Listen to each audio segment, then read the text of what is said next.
हमें पिंपल्स यानी मुहासे, जिसे मेडिकल टर्म में एक्ने बोला जाता है, क्यों होता है। देखिए, आज हम इस वीडियो में यही देखेंगे, इसके अलावा देखेंगे इसके उपचार क्या है। ठीक है, चलिए शुरू करते हैं वीडियो।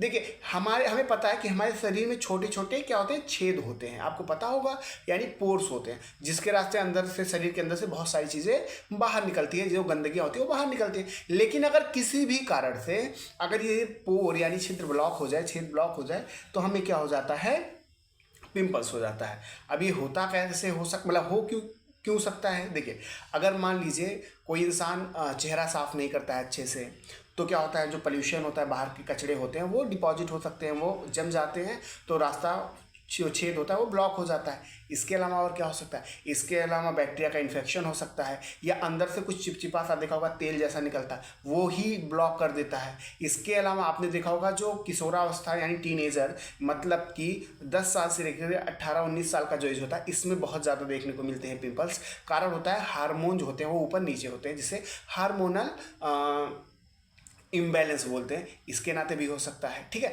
तो ये तो रहा कैसे होता है। अब इसका दूसरा पार्ट देखते हैं कि इसका उपचार क्या है। देखिए, आप साफ सफाई रखिए, चेहरे को अच्छे से धुलिए, 3-4 बार धुलिए, बहुत ज़्यादा रगड़ के मत धुलिए, जेंटली यानी बहुत आराम से धुलिए। ठीक है, इसके अलावा अगर आप डॉक्टर के पास जाते हैं तो डॉक्टर आपको क्या देते हैं। देखिए, डॉक्टर आपको सैलिसिलिक एसिड लगाने के लिए दे सकते हैं, ठीक है, बेंजोइक पेरोक्साइड लगाने को दे सकते हैं। इसके अलावा और थोड़ा सा स्पेशल डर्मेटोलॉजिस्ट के पास जाएंगे, वो क्या देते हैं, वो आपको देते हैं सबसे पहले बहुत सारे रेटिनॉइड ट्रीटमेंट होते हैं, वो देते हैं। इसके अलावा लगाने के लिए ऑइंटमेंट देते हैं, जो मेनली एंटीबायोटिक होता है। एंटीबायोटिक में कौन कौन सा हो सकता है, वो होता है आपका इरिथ्रोमाइसिन हो सकता है, ठीक है। इसके अलावा हो सकता है क्लिंडामाइसिन हो सकता है, ठीक है। अब फिर कुछ खाने को भी दे सकते हैं, वो भी एंटीबायोटिक हो सकता है, ठीक है।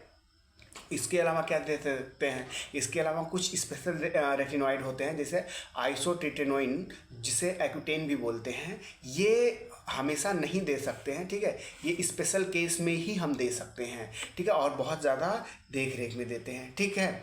तो ये रहा, हम इसका ट्रीटमेंट कैसे देख सकते हैं। पर क्या ये नॉर्मल है? हाँ, ये होना नॉर्मल है, कोई बहुत स्पेशल ऐसा नहीं है कि बहुत ज़्यादा प्रॉब्लमेटिक चीज़ है, ठीक है।